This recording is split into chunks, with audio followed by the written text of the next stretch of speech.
11:13, la Escuela de Salud de cada miércoles abre nuestro taller de primeros auxilios, un taller radiofónico que le estamos ofreciendo gracias a la Escuela de Salud y al doctor Antonio Rodríguez Carrión, que ya nos acompaña hoy aquí en la Sintonía de la Mañana, además en directo, y vamos a saludar. Antonio, muy buenas tardes. Hola, buenas tardes, y de nuevo aquí en Ubrique, encantado de estar con todos ustedes. Bienvenido nuevamente, aunque nos has estado acompañando vía telefónica en los últimos programas, bienvenido nuevamente aquí a los estudios para compartir este momento, ¿no? Y el taller de... Sí, después de un mes en Canarias por asuntos familiares, todo ha salido perfectamente y gracias a Dios pues estamos aquí otra vez para echar este buen ratito con todos los ubriqueños. Hoy vamos a hablar de las heridas y las hemorragias y de las convulsiones. ¿Cómo actuar si nos encontramos en situaciones en las que se produzca, bueno, pues una persona herida o con una hemorragia o una persona que padezca convulsiones? Vamos a comenzar con este taller de primeros auxilios, pero antes hay que saludar especialmente a un colectivo muy especial, muy particular, y que, bueno, pues hacen la vida de muchos, entre la que yo me incluyo, más fácil. Efectivamente.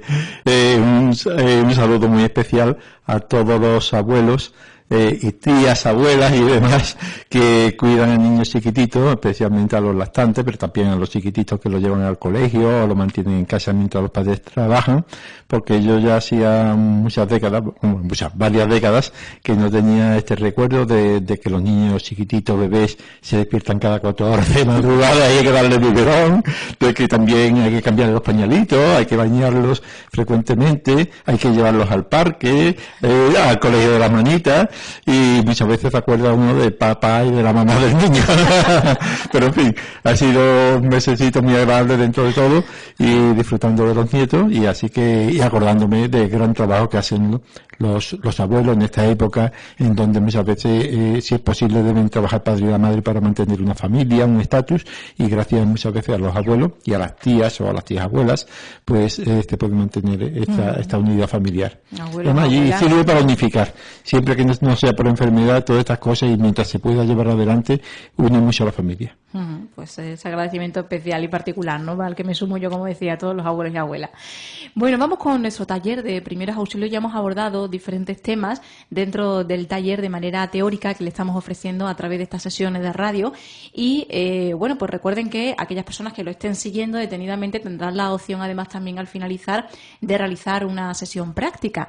De momento nosotros nos vamos a quedar con la parte teórica en lo concerniente a las heridas y las hemorragias, que es el tema que nos trae para abordar en el día de hoy, y después también sobre las convulsiones. ¿Cómo comenzamos? Efectivamente, ya en el tema segundo de este taller hablamos de los accidentes de tráfico, hablamos de cómo avisar, cómo actuar, y también decíamos que hay una serie de actuaciones, como pueden ser, por ejemplo, una fractura, una conmoción, una pérdida de conocimiento, una hemorragia, y que iríamos tratando en diferentes talleres, porque no se puede hacer demasiado largo un programa, porque cansa, aparte de que también, en fin, los oyentes tienen otras cosas entre medio, y muchas veces pues puede ya la cabeza darle un poquito de dolor de cabeza tanto asunto. En esta ocasión toca las heridas. Las heridas que pueden ser tanto, por ejemplo, en un accidente de tráfico, como en un accidente doméstico, como en plena calle, que es una caída, y las hemorragias. Las hemorragias que muchas veces son consecuentes de las heridas externas que vemos, pero hay veces que las hemorragias no se ven. Son hemorragias llamadas internas. Son las que se producen en el pecho, en el tórax o en el abdomen, en el vientre, a raíz de un golpe, y que no se ven por el observador, pero que el paciente la está sufriendo y que puede ocasionar graves daños y hasta la muerte. En primer lugar, como decía Rocío, vamos a tratar las heridas. Tenemos que tener presente que hay que saber exactamente qué entendemos por herida. Herida es una lesión que se caracteriza porque la piel se rompe, o las mucosas. La mucosa es la parte húmeda de nuestro cuerpo, de nuestros tubos o de nuestros orificios. Por ejemplo, el labio, los labios por dentro es mucosa porque está la saliva y está húmedo. Otra mucosa es, por ejemplo, la piel que envuelve al estómago por dentro, porque también está húmeda.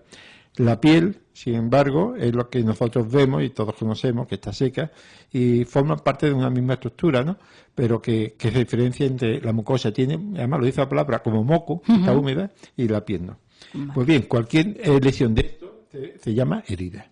Y dentro de las heridas, como es lógico, la hay más grave y menos grave. Si quieres, pues vemos la definición. Venga, pues las heridas leves, ¿qué se consideran heridas leves y qué se consideran también heridas graves? Bueno, herida leve es aquella poco profunda que no lesiona ninguna estructura importante. Y por tanto, pues a la hora de curarse, pues no deja complicaciones estéticas, no quedan cicatrices que produzcan gran anomalía y que perfectamente se curan y quedan prácticamente normal como estaba antes. Uh-huh. Por ejemplo, son las heridas leves que se producen cuando hay erosión en la piel. Quien nos ha caído, sobre todo de niño, se ha raspado la piel, sale una costrita, pero a la semana, a los 10 días, pues se cae la costrita y queda como antes. Eso todos conocemos que eso es una herida leve. Y heridas graves son aquellas que también, por desgracia, conocemos, en donde se lesiona una estructura importante y que puede dejar daños permanentes. Puede ser una cicatriz que te queda con una retracción que no puedes después mover un dedo o la mano o alguna parte del cuerpo, o que se puede infectar. Son heridas que, aunque no afecten un nervio ni afecten un tendón, pero son heridas que se infectan y te puede provocar por ahí una infección general o un tétanos o cualquier otra complicación, y estas son heridas graves. Como ejemplo tenemos, por ejemplo, una herida que afecta al ojo. El ojo es una estructura importante. Un pinchacito en el ojo, pues es grave, puede perder la visión. Un pinchacito, a lo mejor ese mismo pinchacito en un dedo, pues te duele y no pasa nada. Siendo el mismo pinchazo, según la estructura o donde te coja, puede ser leve o grave. O, por ejemplo, las mordeduras. Las mordeduras, tanto las de animales como las humanas, las mordeduras humanas son graves, siempre. Porque en la boca hay muchos microbios y se infectan muy fácilmente, aparte que producen unas cicatrices muy difíciles de dejar luego en unas condiciones más o menos naturales o por lo menos con poca lesión estética. Así que las mordeduras, tanto humanas como animales, son siempre graves. Uh-huh. Bueno, pues eso hay que tenerlo en cuenta, esa definición, ¿no?, entre herida leve y herida grave, porque en función del tipo de herida tenemos que realizar una actuación u otra, ¿no? Y aquí es donde viene ya la parte más concreta de nuestro taller de primeros auxilios. ¿Cómo actuamos, por ejemplo, si nos encontramos con una herida leve? Exactamente. Como hemos comentado antes, las erosiones o las raspaduras que se producen muchas veces en pequeños accidentes, pues son las heridas leves. ¿Y cómo debemos actuar? Pues lo primero, como además esto en todo tipo de heridas, en todo, tanto leve como grave, siempre hay que procurar lavarse muy bien las manos, las muñecas y debajo de las uñas con jabón para eliminar todos los restos de suciedad y de microbios que pueda haber. Seguidamente se enjuaga las manos con alcohol y se dejan secar al aire. Si disponemos, porque estamos en casa, en algún otro sitio donde haya guantes estériles, pues mejor, nos lavamos las manos y después nos colocamos los guantes estériles. Una vez que hemos hecho la limpieza, pues pasamos a limpiar la herida. ¿Cómo se limpia la herida? La herida leve se limpia con suero estéril o, si no lo tenemos, con agua del grifo a chorro. Agua a chorro, para que arrastre toda la suciedad, cuanto más mejor. Una vez que hemos arrastrado la suciedad con el agua a chorro o con el suero, se lava con agua y jabón. Y siempre es importante yendo desde el centro de la herida hacia afuera, para que la suciedad que hay dentro de la herida se arrastre hacia afuera. Si lo hacemos al revés, pues entonces sería que la suciedad que hay en la piel la pasaríamos dentro de la herida. Es decir, que siempre hay que limpiar desde el centro de la herida hacia afuera. Ya digo, en heridas leves. Y también es importante hacerlo con una gasa estéril. Una gasa estéril y no utilizar algodón, porque el algodón siempre deja hebritas que pueden complicar la curación de la herida. Y solamente en el caso de que veamos que hay arena o cualquier cuerpo extraño, tierra, arena o demás, que se ve fácilmente, pues se intenta extraerlo, ya digo, primero con el agua a chorro y si no con una gasita estéril, se arrastra y se limpia. En las heridas superficiales. Si hay algo clavado, pues y es poco intenso, es decir, o es, por ejemplo, una espiga de gosumbo, una espina o algo así parecido, pues se intenta extraer con una pincita y no pasa nada. Si ya está profundamente clavada una astilla o un clavo o algo, eso no tocarlo, dejarlo tal como está y ya será el enfermero o el médico lo encargado de extraerlo, porque ahí puede haber complicaciones, puede quedarse un trozo dentro porque se rompa la astilla, o puede que esté a lo mejor tapando el orificio de un vaso sanguíneo que se ha roto y sirve de tapón, y al sacarlo puede empezar a sangrar. Entonces, este es el tratamiento de las heridas leves. Limpieza con agua a chorro o con suero. Antes tenemos, como es lógico, habernos bien lavado las manos y las muñecas, y solamente quitar los cuerpos extraños visibles y que sean poco profundos, pequeñas espinitas y demás. Uh-huh. Vale, ¿qué hacemos, por ejemplo, a la hora de tapar o no tapar la herida? Hay que, pues taparla en función de qué, ¿no? Es otro de los aspectos que podemos destacar. Y luego, además, también si podemos aplicar algún tipo de pomada, si podemos aplicar algún tipo de antiséptico, en fin, ¿cuál es el proceder, no? Sí, si es un rasguño de estos corrientes que sangran poquito, pues basta colocar una casita estéril, en fin, ya todas las tiras, famosa tirita, ¿no? Y ya está. Y comprimirla, si sangra un poco, pues se comprime y ya está. Si vemos que es un poquito más extensa, que con la tirita no es bastante, pues se pone la casita y después se venda, se comprime y se venda, y con eso es suficiente.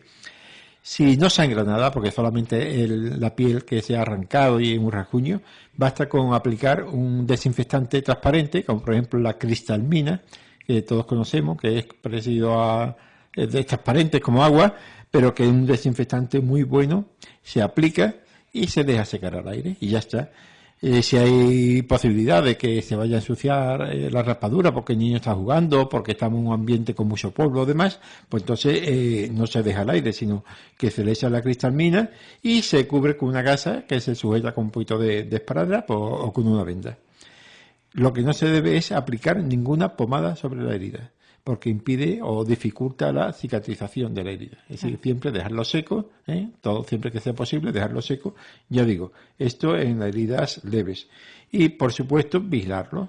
Aunque sea leve, nunca se debe despistar uno, sino que vigilarlo. Y si a las 24 horas esa casita que hemos puesto están limpias, pues se quita la gasita y se deja al aire libre para que termine de secarse. Ahora bien, si la gasa vemos que está manchada con sangre o con un líquido amarillento que es suero, pues entonces hay que cambiarla. Se cambia 2 veces al día, mojándola antes con suero y despegando lentamente para no arrancar la costrita que se haya formado. Seguidamente, una vez que hemos quitado la gasita, se seca con otra gasita limpia y se aplica cristalmina, el antiséptico, y se vuelve a cubrir. Eso así durante 2 o 3 días hasta que ya se seca y ya pues no hace falta más actuación.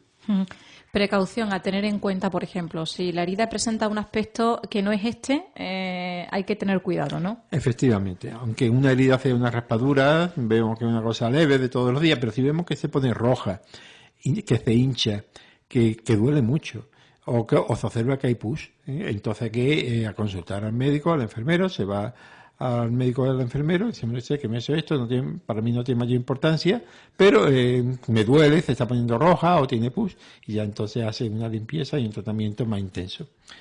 Es importantísimo, otra de las precauciones, aunque la herida sea leve, el que una persona sepa si está vacunada o no contra el tétanos. Una herida, por leve que sea, aunque sea un pinchacito de un rosal, por ejemplo, puede provocar un tétanos. Un tétanos que es una infección por un microbio muy peligroso y que puede provocar graves daños y hasta la muerte. Se produce unas contracturas de los músculos de todo el cuerpo se pone rígido, se contraen los músculos del tórax, del pecho, y entonces no puede respirar y muere ahogado, aparte de los grandes dolores que sufre por las contracturas, y ya digo, es una infección muy grave, también muy rara. ¿Por qué? Porque todo el mundo prácticamente está vacunado contra el tétano desde chiquitito. Desde 2 meses. Tengo aquí el calendario de vacunación infantil. Desde 2 meses ya empieza la primera dosis de tétano. Exactamente, por lo peligrosa que es y por lo fácil que es prevenirlo. De todas maneras, es conveniente recordar que aunque se vacune uno de pequeño, en los adultos también hay que vacunarse. Cada 10 años es conveniente hacerse una vacunación de recuerdo contra el tétanos. Y siempre, por supuesto, que haya una herida. Pero sin herida ninguna, cada 10 años es conveniente hacer una vacunación de recuerdo. Dice, es que yo no me acuerdo cuando me vacuné la última vez, ¿sabe Dios? Bueno, dice, bueno, eso estará en el calendario de vacunaciones. Pues eso todavía me acuerdo de menos. Eso todavía me acuerdo menos dónde está, si es que está en algún lado y no en la basura. Pues nada, simplemente, si tiene dudas de lo que hace mucho tiempo, cualquier día que vaya por el consultorio, que tenga que ir para cualquier cosa, pues pregunta, oye, mire, para vacunarse del tétano, que, en fin, y dice, pues mira, el enfermero tal, fulanito. Si mira, resulta que yo me vacuné del tétano hace los tiempos de Matusalén, sabe Dios cuándo, y me gustaría vacunarme. Entonces te vacuna, te da una tarjetita y se la guarda para saber de la fecha. Si se vuelve a perder, pues hacemos la misma historia. Así que cuando veamos que hace ya mucho tiempo, pues se lo volvemos a recordar. Ellos además están notadas ya en el ordenador. Claro. Ya, gracias a Dios hay ordenador y ya sabes la última fecha en que te vacunaste.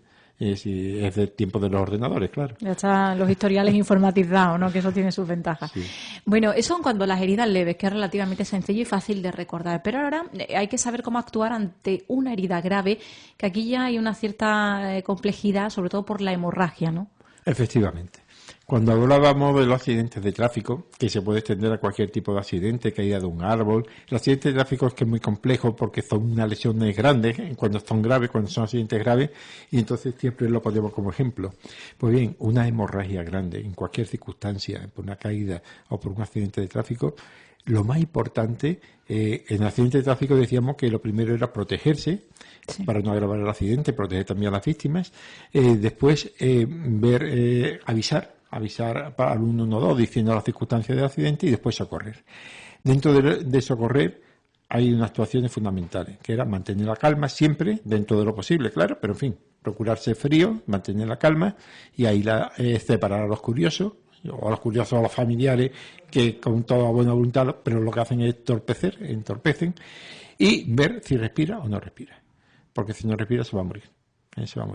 Y a la par, casi a la par, ver si tiene una gran hemorragia. Si tiene pequeñas erosiones, como hemos visto, o pequeñas cortes que sangran un poquito, no pasa nada. Por muy manchada que tenga la cara, que asusta mucho. Ahora, si vemos que la sangre se está saliendo en la carretera, un charco de sangre, o que sale una herida por botones, o que la ropa se está llenando de sangre por dentro y es porque tiene una herida que no vemos, ahí está ocurriendo algo grave.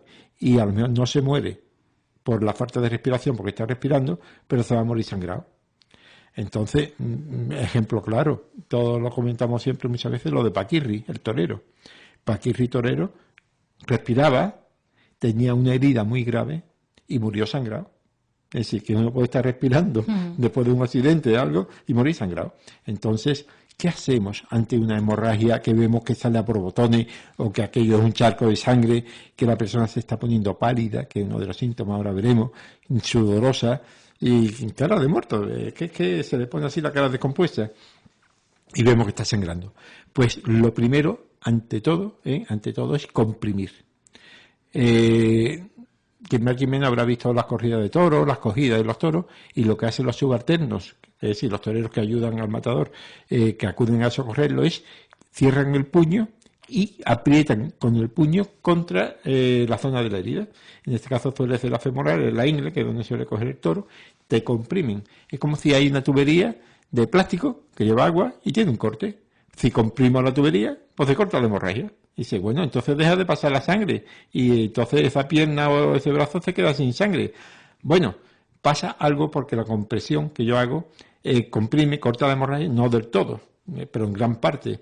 Para que se cortara de todo tendría que hacer un torniquete, que ya ahora después comentaremos algo de ello.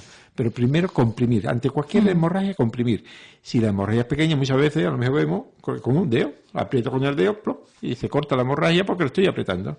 Comprimir siempre ante cualquier hemorragia. Vale.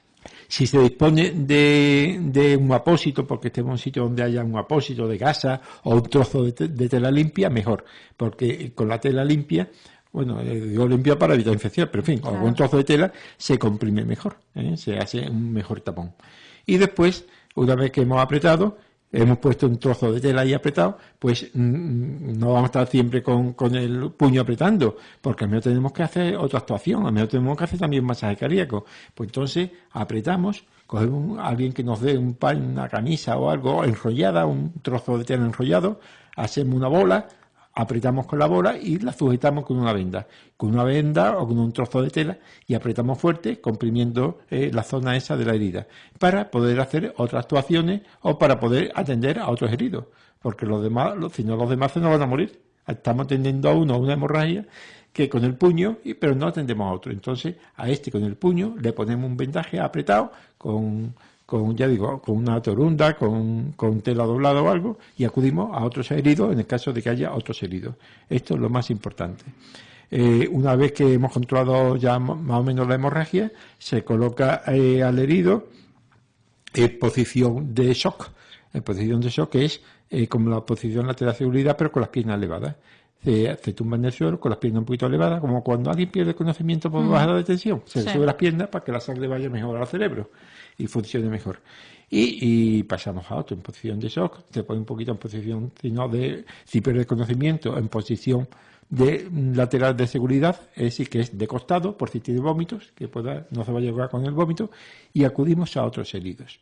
Y si no hay otros heridos, pues nos mantenemos al lado de él, por si se empeora, sangra más o deja de respirar, y mientras llegan los servicios sanitarios, que es de lo primero que hay que hacer. Lo primero que hay que hacer es llamar al 112, 112, y explicarle la situación para que acudan con más medios y con profesionales. Eso es importantísimo, la compresión, para evitar la hemorragia. Luego, dependiendo de dónde sea la herida, también hay que actuar de una manera u otra, ¿no? Que ahí también está la dificultad. Efectivamente. Hay que recordar lo que decíamos antes para las heridas leves. Las heridas leves decíamos que si hay algo clavado y es superficial, una espinita o algo, pues se saca y ya está. Pero si es algo profundo, una astilla o algo, no se toca. Aquí igual. Si hay algo clavado en una herida, no se toca. Porque extraer, por ejemplo, un trozo de madera y dejarle un trocito dentro. O podemos extraerlo entera y estaba taponando una herida, estaba haciendo de tapón, y lo que hace es un chinguete de sangre, un chorro de sangre que empieza a salir. Entonces, todo lo que esté clavado se deja clavado. Y será el enfermero o el médico el que se encargue de actuar.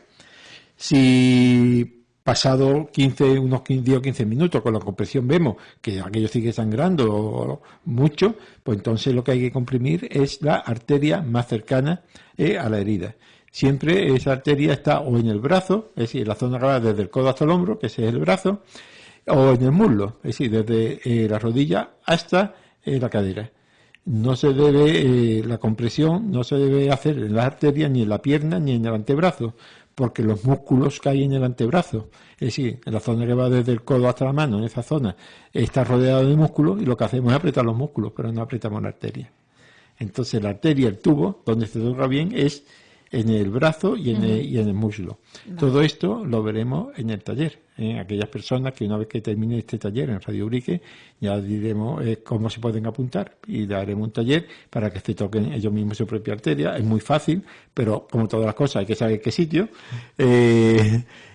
También diremos que este taller, que es teórico, porque claro, no hay práctica, pero tiene un poquitín de no teórico, y es porque todos saben, y ya hemos comentado, que hay unos vídeos, hay unas ilustraciones, que no solamente es la palabra, que a través de Radio Ubrique, en la web de Radio Ubrique, están los enlaces, o en la web de especialistasya.com están los enlaces a ilustraciones, a vídeos, que complementan lo que estamos diciendo aquí. Y ya la mayor complementación será en el taller práctico sobre actuar sobre el maniquí para hacer reanimación cardiopulmonar. Enseñaremos a vendar, enseñaremos a curar heridas, enseñaremos a colocar a una posición en posición lateral de seguridad. Todo esto con la ayuda inestimable del Ayuntamiento de Ubrique a través de la Concejalía de Salud. Virginia, que es la concejala, pues desde un principio se ha ofrecido totalmente a todo aquello que necesitemos para este taller, pues proporcionarlo, tanto local como los maniquíes, en fin, material que haga falta. Así que será un taller muy completo. Y entre ellos, pues tratar, como es lógico, las heridas. En este caso, es el tema que tocamos hoy. ¿Qué pasa si la herida está en una zona, una zona peligrosa? La herida en el pecho, la herida en el vientre. Aquí también hay que actuar de una manera concreta, ¿no?, ante heridas de estas situaciones. Efectivamente. Hay zonas en nuestro organismo que tienen, en fin, una mayor gravedad. Y un golpe, por ejemplo, en el pecho, en el tórax, puede provocar una hemorragia importante que puede causar un derrame alrededor del corazón, por ejemplo, con un hemopericardio, y entonces el corazón deja de latir porque está comprimido por la sangre que le rodea y que le impide contraerse. También puede haber, por ejemplo, una hemorragia a nivel de las costillas, por rotura de costillas, y producirse un derrame pleural, es decir, que es entre el pulmón y las costillas, y igual dificulta o impide la respiración. Aparte de que se acumula gran cantidad de sangre y puede provocar un shock. Uh-huh. También las lesiones en el abdomen son muy importantes. Un golpe en el abdomen, un puñetazo, una caída, un accidente de tráfico, en donde el volante golpea el pecho o golpea el abdomen, pues puede producir rotura del hígado, rotura del riñón, rotura del bazo, en fin, del vientre, y eso sangra muchísimo.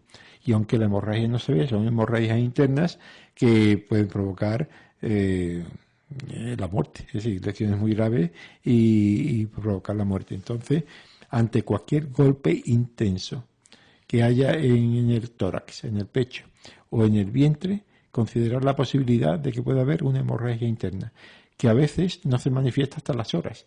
Por ejemplo, una rotura del bazo, el bazo con Z y con B, es una estructura del tamaño más o menos parecido al riñón, que está en el lado izquierdo de nuestro vientre, debajo del diafragma, y que es muy importante, una estructura muy importante, porque tiene unas funciones de fabricación de defensa, de linfocitos y demás, y se puede romper ante una caída de una bicicleta, darse con el manillar, y entonces al principio es mejor una fisurita, una heridita pequeña y sangra poquito a poco.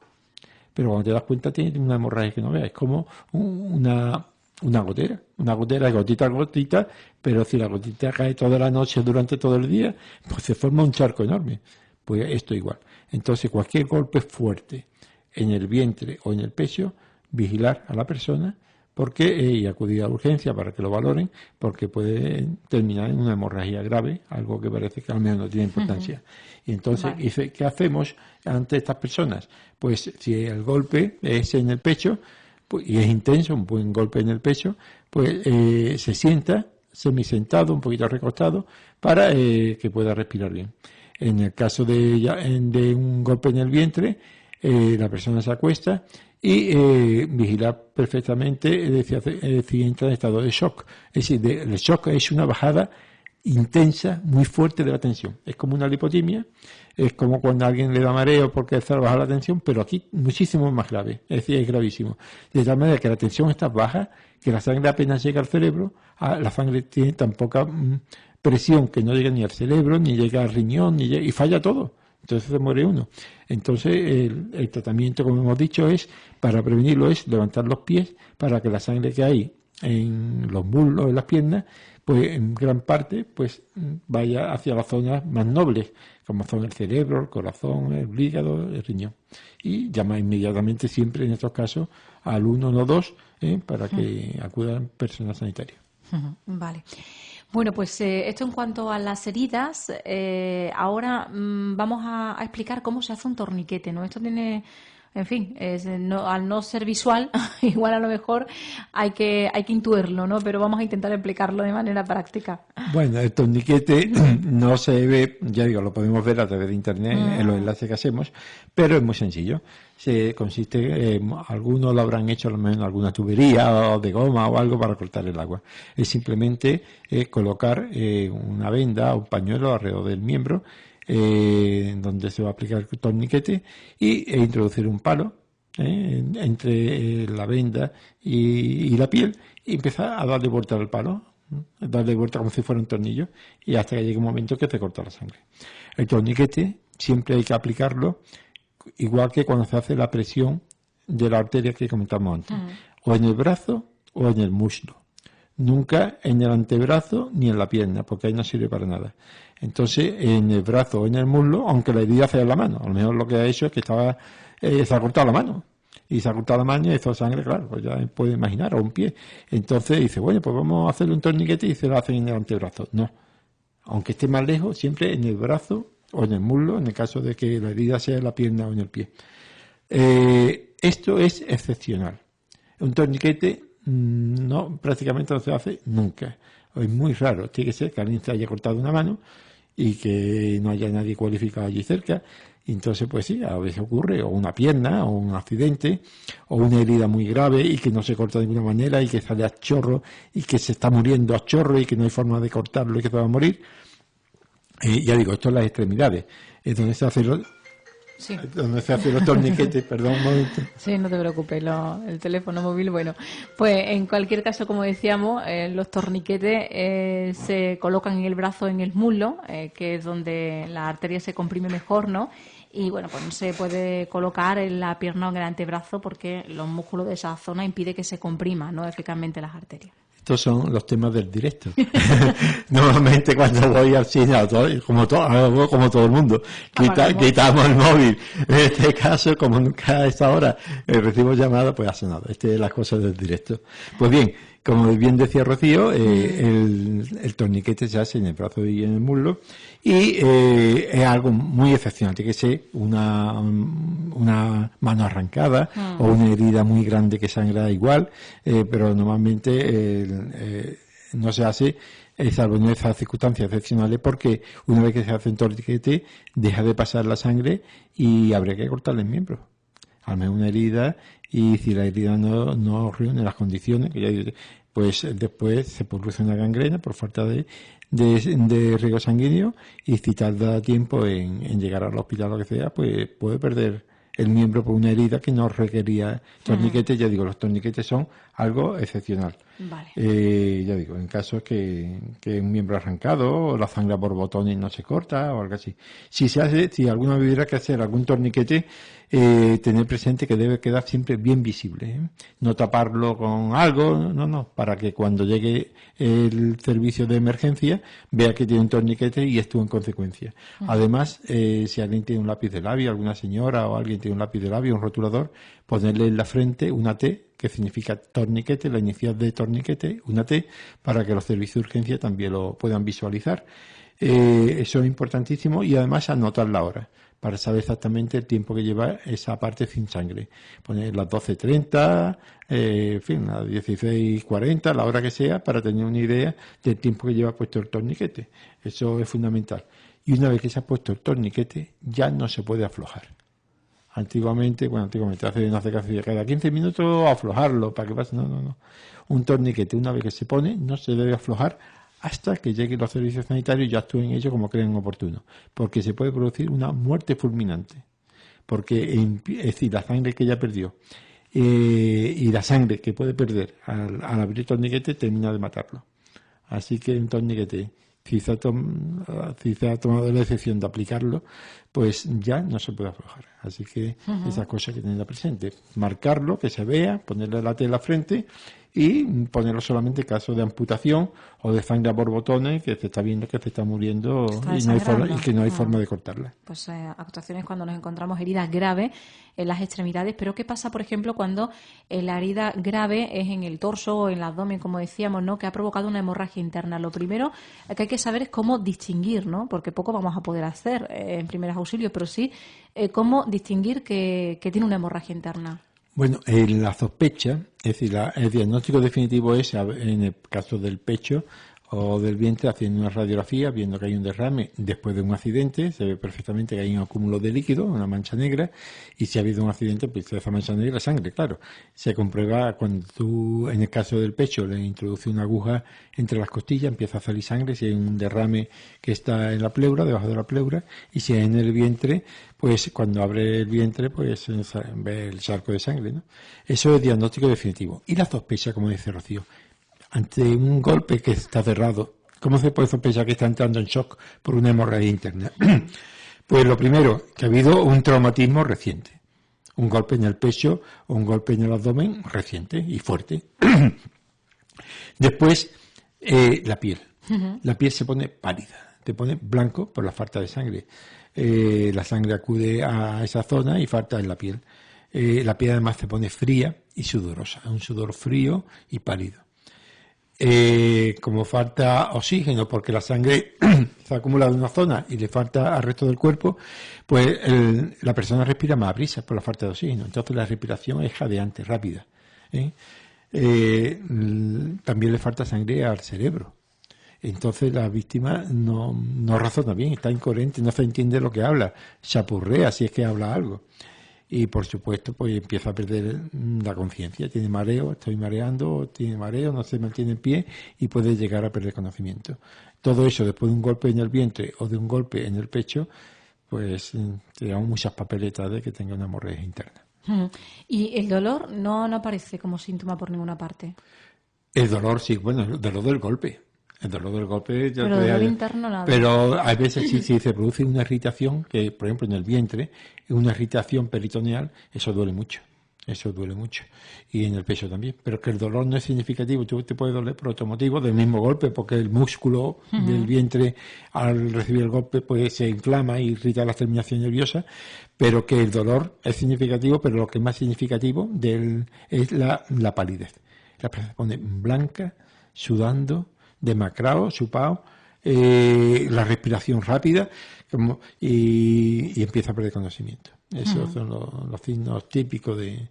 Entonces colocarlo, ya digo, en el caso de que sea un golpe en el vientre, colocarlo acostado, levantarle las piernas y si hay posibilidad de que vaya a vomitar con la cabeza un poquito ladeada, y en el caso del pecho, pues un poquito incorporado para que pueda respirar mejor, no se le acumule la sangre en la zona alta y sospecharlo siempre avisar al 112 ante un golpe en el pecho fuerte o ante un golpe en el vientre fuerte, siempre pensar que pueda tener una hemorragia interna que esté ya instaurada o que pueda ir apareciendo poco a poco y instaurarse en varias horas. Así que la observación dura varias horas, porque ya digo, puede ser un goteo continuo y si no se opera o se actúa, te pueden empezar los síntomas, pueden aparecer varias horas después, no inmediatamente después del accidente.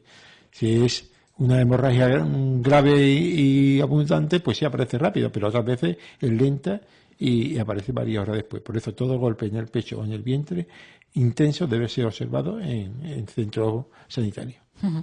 Bueno, pues hasta aquí el tema de hoy dentro del taller de primeros auxilios en cuanto a hemorragia y heridas, pero también vamos a hablar de las convulsiones. Este es otro tema aparte, ¿no? Al margen de las heridas y de las hemorragias. Pero bueno, pues vamos a conocer, ¿no? Precisamente si nos encontramos en una situación en la que hay una persona con convulsiones, qué es lo que tenemos que hacer y cómo tenemos que actuar, ¿no? Eso es lo más importante. Efectivamente. Como dice Rocío, este es un tema que nada tiene que ver con las hemorragias, pero es que el taller consta de 17 temas.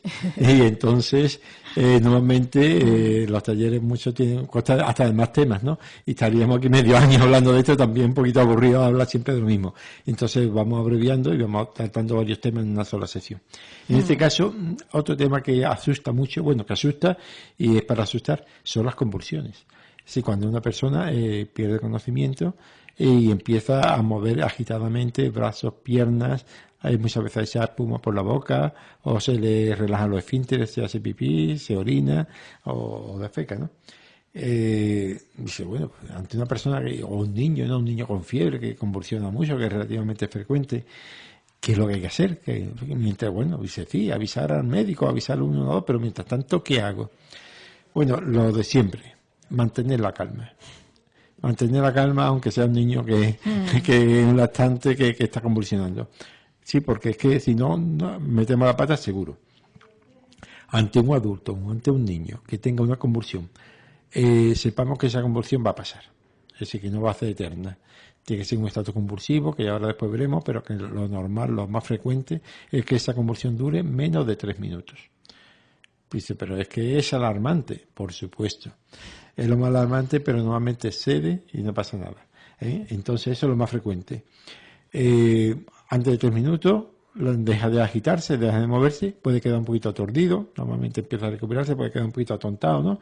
Y además no recuerda lo que ha pasado, si es un adulto. Entonces lo primero que hay que hacer ante una persona que empieza a convulsionar, es apartar todos los objetos que hay alrededor con los que se pueda lesionar. Por ejemplo, si está en la casa, se puede golpear con el sofá, con una mesa, y a lo mejor no le pasa nada por la convulsión en sí, pero se da un golpe con la cabeza o se cae al suelo, porque hay personas epiléptica, que la epilepsia es un trastorno, un daño que se produce a veces en el cerebro y que provoca las convulsiones, que personas que antes de caer al suelo y empezar a convulsionar lo notan, ven, hoy ya me va a dar. Son personas que le han dado muchas veces y dicen, ya estoy viendo sirivita, estoy escuchando campanas, estoy escuchando ruido, que eso se llaman áureas en medicina, estoy viendo lucecitas. Y estas personas, cuando ya están avisadas porque han dado más veces, pues ellas mismas se tienden en el suelo. Antes de que porque es que si no se quedan redondos y se puede pegar un golpe en la cabeza, claro, o algo. Entonces, si nosotros tenemos ya conocimiento de que esa persona es propensa, pues agarrarla y ayudarla a tumbarse para que no se, y separar todos los muebles, jarrones y todas las cosas que se vuelcan encima con las cuales se pueda dañar. Y después, una vez que ya le hemos colocado en el suelo, está en el suelo, con una chaqueta doblada, un abrigo, algo doblado, colocárselo detrás de la cabeza, porque muchas veces da cabezazo contra el suelo. Al levantar la cabeza y dejarla caer, se puede golpear y, hombre, se hace daño. Entonces, colocarle un objeto debajo de la cabeza. Y ya digo, y retirar todos los objetos alrededor del paciente. Lo que también hay que hacer es aflojarle la ropa. Es decir, el cuello de la camisa para que pueda respirar porque se pone tenso, si tiene corbata, si tiene sujetador o faja o cinturón, pues todas esas cosas pues aflojarlo porque le va a permitir en este estado de contracciones respirar mejor y recuperarse antes. Después se coloca, una vez que ya está en el suelo, a ser posible en posición lateral de seguridad, un poquito de costado, para, si tiene un vómito o espumarajo, que lo pueda echar y no se vaya a ahogar con esto. Y además evita que la lengua caiga hacia atrás porque está inconsciente. Una cosa importante es no introducirle nada en la boca. En películas todavía vemos, y además en muchos tratados de primer auxilio de hace tiempo, que había que ponerle una cucharilla, un palo en la boca, un pañuelo doblado para que no se mordiera la lengua y todas esas cosas. De eso, nada de nada. Ya se ha visto que eso es contraproducente, que lo hace dañarle, le impide que se saliva, que se libere de todo, o si tiene algo en la boca no se le toma nada, solamente se le deja quieto, bueno, quieto me refiero, se le deja solo, sin nada alrededor y que convulsione.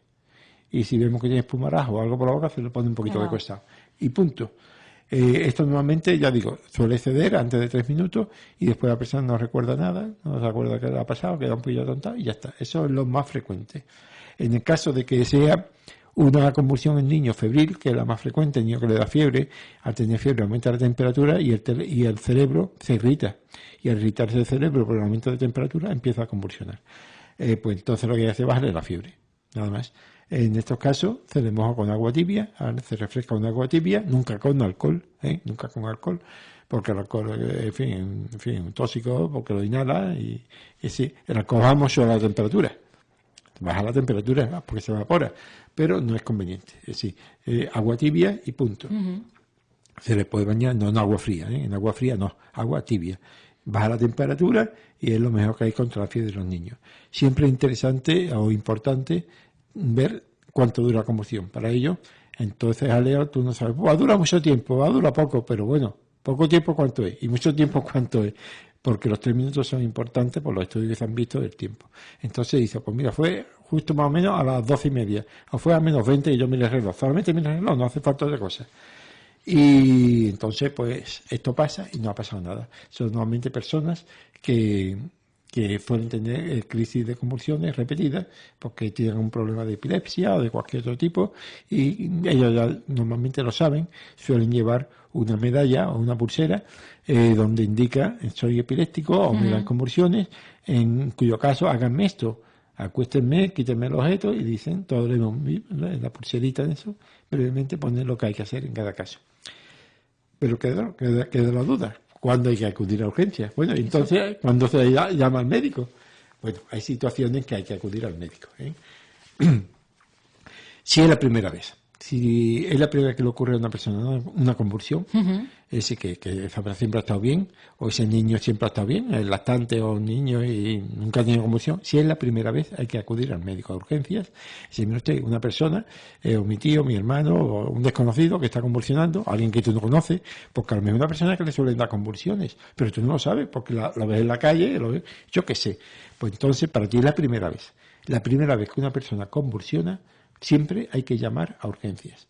Mire usted, pasa una persona que está convulsionando, ¿no? Es la primera vez que lo vemos, y lo que hemos hecho ha sido apartarle los objetos, acostarle en el suelo, ponerle una almohadilla y, en fin, para que ya usted lo tenga. Pues no se preocupe dónde están, le dice el lugar, el sitio, y se acerca al servicio de urgencia. ¿Y cuánto tiempo lleva convulsionando? Le da una pregunta, pues lleva ya 3 minutos, 2 minutos, o acaba de empezar, lo que sea. Si ya tiene una persona conocida que le da convulsiones y sabe lo que hay que hacer, porque es familia, pues nada, le dicen lo que le haya dicho el médico. A una persona que está convulsionando, que ha perdido conocimiento, nunca, como a toda persona que ha perdido conocimiento, nunca se le da nada por boca. Vamos a darle la pastilla que toma, vamos a darle la no sé qué. Aquí no se da nada. Persona que tiene conocimiento perdido o que está tontada, que está obnubilada, que no, nada por boca, porque lo que podemos hacer es ahogarla. Se le va por la vía respiratoria y se ahoga. Ahora bien, una persona que suelen darle crisis, pero que dura más de 10 minutos, también hay que avisar al médico. Diferente es cuando dura menos de 10 minutos a que cuando dura más de, o cuando la pérdida de conocimiento en una persona conocida, que sabe, le dura más de media hora. Dice, no, es que eso le da a él y después se queda. No, si dura más de media hora, también hay que avisar urgencia, aunque sea, ¿no? Hombre, porque puede descartar otras cosas. También hay que avisar a urgencias en el caso de embarazo. Una embarazada, que hay en las crisis, hay embarazadas que tienen una serie de trastornos, la eclampsia, como sabemos, que pueden convulsionar, que pueden tener, eso siempre hay que llamar a urgencia, aunque ya haya tenido crisis antes o haya tenido cuadros antes. Personas que tienen cuadros de convulsiones conocidos, pero que tienen vómitos continuados. Si dicen, no, es que ella le da, no, pero si tiene vómitos continuados también hay que llamar. O dolor de cabeza. Persona que termina, uy, qué dolor de cabeza más grande. Y convulsiona. Una persona con dolor que tiene una convulsión, siempre hay que llamar. Siempre. Trastorno de la visión, que tenga trastorno de la visión, o que aparece en una convulsión que aparece después de un golpe. Dice, no, pero esto no tiene, no, si ya te aparece una convulsión, siempre hay que llamar. Todas estas cosas que no son normales, entre comillas, en personas conocidas, siempre cualquier cosa que sea fuera de lo habitual en ella, cuando convulsiona, dice, oye, esto nunca lo ha pasado antes. Otras veces ha tenido convulsiones, pero esto nunca lo ha tenido. Pues entonces hay que llamar. Cuando salga de la normalidad, entre comillas, en personas epilépticas o que convulsionan por algún otro motivo, siempre hay que llamar.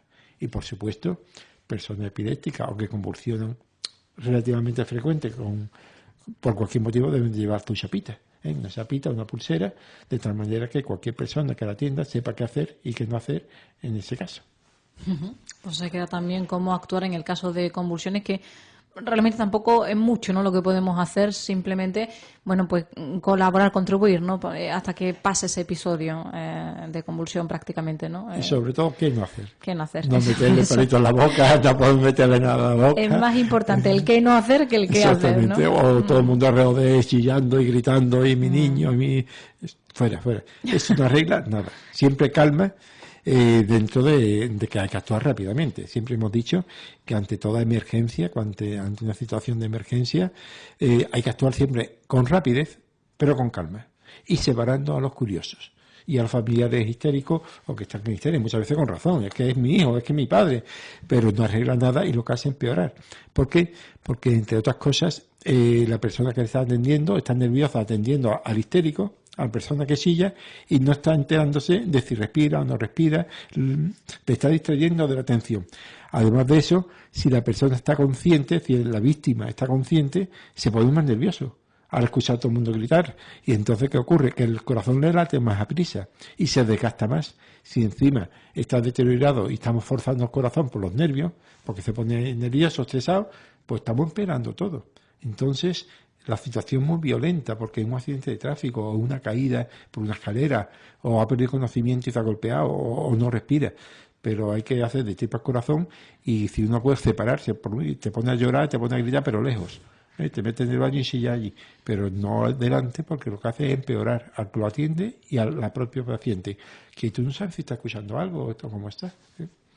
Bueno, quedamos también con todos esos consejos en torno a lo que son los temas que vamos a plantear hoy en nuestro taller de primeros auxilios, las heridas y las hemorragias y las convulsiones. Volveremos el próximo miércoles con más temas. Trataremos el golpe de calor, Aunque ahora ya hace No, frío, bueno. aunque bueno, realmente hace calor ahora estamos en manga corta aquí, ¿no? En la radio prácticamente, pero cuando por la tarde hace mucho frío. Sí. Pero en fin, hablando ya, hablemos del golpe de calor, que ya lo repasamos este verano, pero en urgencia hay que tratarlo. Hablaremos también de las quemaduras, también relativamente frecuentes, las leves y las menos leves. Pues son los temas que vamos a plantear dentro de este taller radiofónico de primeros auxilios, aquí con la Escuela de Salud y Gracia. Antonio Rodríguez Carrión. Antonio, muchas gracias por estar con nosotros. Pues como siempre ha sido un placer estar contigo, Rocío, y Hasta con la todos los próxima oyentes de semana. Radio Urique.